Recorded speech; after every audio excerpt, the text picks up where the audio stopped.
Alright y'all boys, so I finally cleared part 2 of JoJo's Bizarre Adventure, Battle Tendency. So I think with this video, the very first place I'll go is talking about my likes and dislikes with this part. Part 2 of JoJo's Bizarre Adventure started episode 10 of the 2012 anime. And from the get-go, we can see the contrast between the main characters, Jonathan Joestar and Joseph Joestar. Even though Jonathan was our first main character, he was somebody I had to grow to love over time because initially I was turned off by his naive attitude. However, Joseph Joestar is devoid of all those problems and I liked him from Jump Street. The first episode that this dude was introduced, he shot a cop with the Coca-Cola cap and also pulled a Tommy gun literally out of his ass and started blasting at straights.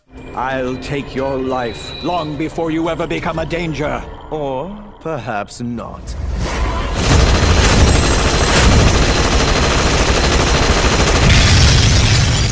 So when shit went down in episode 10, that was when I was like, yo, we got a completely new JoJo in town. Joseph is cunning, tricky, and underhanded.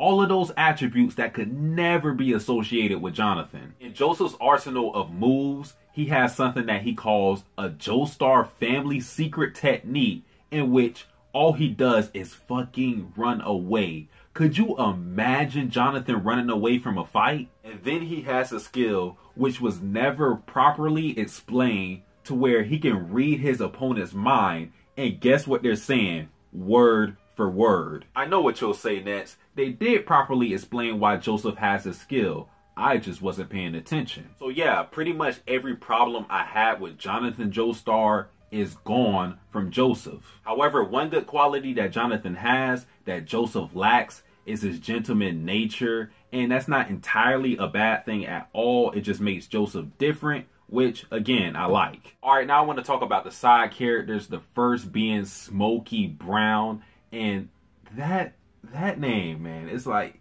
that is literally the blackest name I can think of other than just straight up calling him African American. With part 2 of JoJo's Bizarre Adventure, you can see characters being in the same positions as other characters in part 1. For example, we have a character like Caesar Zeppeli, who I will talk about later in the video, be in the same role as his grandfather. And in the case of Smokey Brown, he is the modern version of Speedwagon. But even without watching the other parts of JoJo's Bizarre Adventure, I think it's safe to say that nobody is the hype man that Speedwagon was.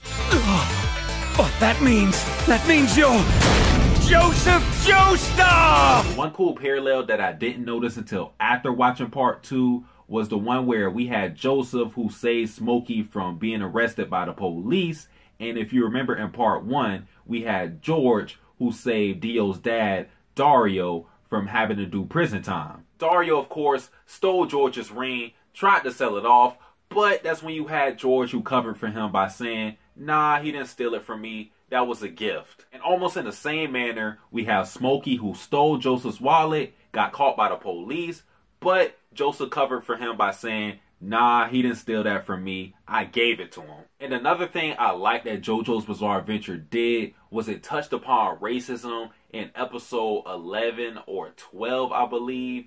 And I just like this because it gave us an accurate portrayal of the world considering the time. Moving on to Caesar Zeppeli, I like the dude. I like the fact that we got a rival character for Joseph that wasn't evil. Shout out to Dio. Caesar was a pretty cool dude. I don't think I ever seen an anime character fight with bubbles, but now I have. Obviously, the purpose of Caesar's character was to sharpen JoJo and make sure that he was at a level to where he can fight the Pillar Men. One gripe I do have is the fact that Caesar didn't take out any of them. I thought that he should have took out one of the Pillar Men. And this thing with the Zeppelis is starting to look like a curse. I mean, it only happened 2 times, but they tried to aid a Joestar and die in the process. So if another Zeppeli dies trying to give a Joestar power in future parts, it is officially a curse. And talking about my favorite side character in part 2, we have Stroheim,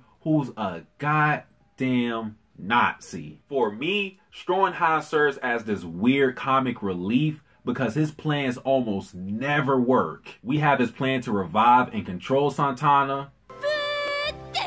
We have his plan to blow up Santana after he realizes he's way too damn strong. We have his plan to kill Cars after he first gets his cyborg upgrades. We have his plan to finish off Cars with his UV beams after Jojo knocked him down. And that, of course... The only plan that worked out for him was when he saved Joseph from that plane crash. I don't know, it's just me. Stroheim was a cool dude. He was funny to me. The way he kept going off about how Germans had the best science. You utter fool! German science is the finest in the world! And now we get into the parts I either disliked or felt so-so about. Our villains in part 2 were the Pillar Men, and I was 50-50 on them. Half of them I liked.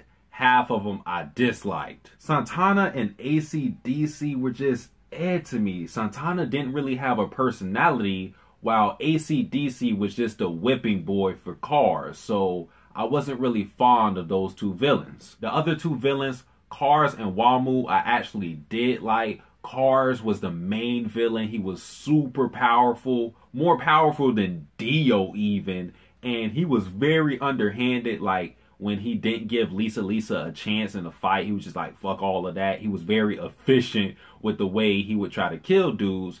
And Wamu was my favorite villain because he was very honorable, much like how Bruford was in part 1. And Bruford was one of the two knights that Jojo had to fight. And I just really liked that about his character.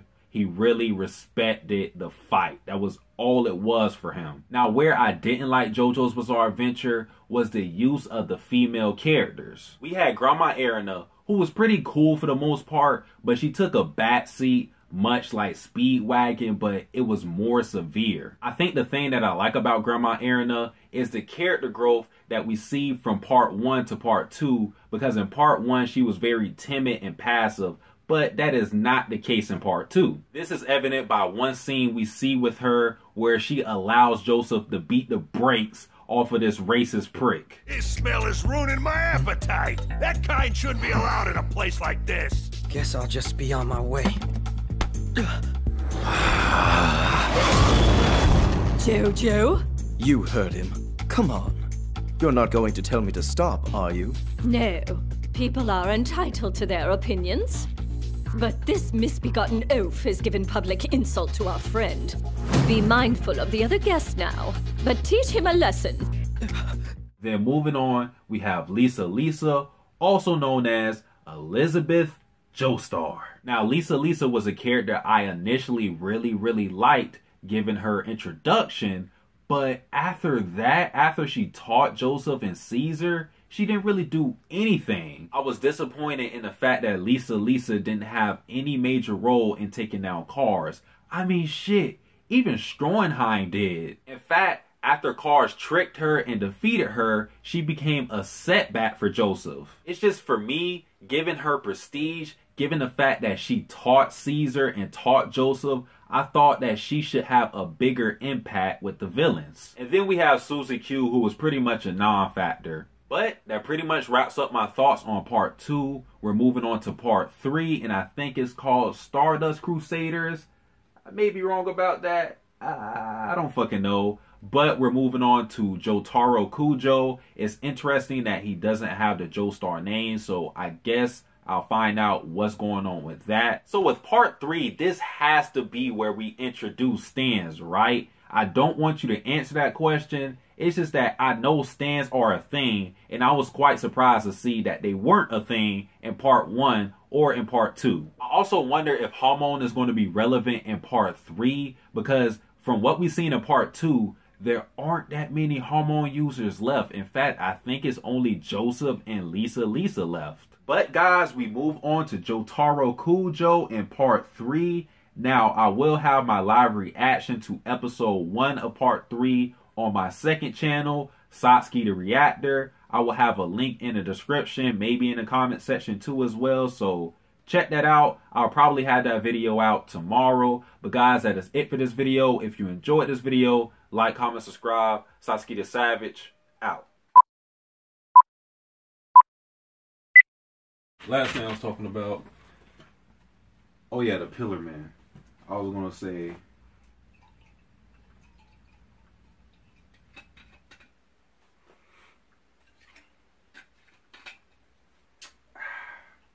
This isn't good. Don't drink. I was talking about how our villains in this art were the Pillar Men, and I didn't like them. So, yeah, just finish that part for me. Just be like, our villains in this art were the Pillar Men, and they were 50-50. Half of them I liked, half of them I disliked. Half of them I liked, half of them I disliked. So the villains in this art were the Pillarmans. They were 50-50. Half of them I liked, and half of them I disliked. Good. That's it. Alright. So, do I get my check? No. Boy, what you want to check? You recorded for like 2 minutes. That's like what? I don't know. I can't do math.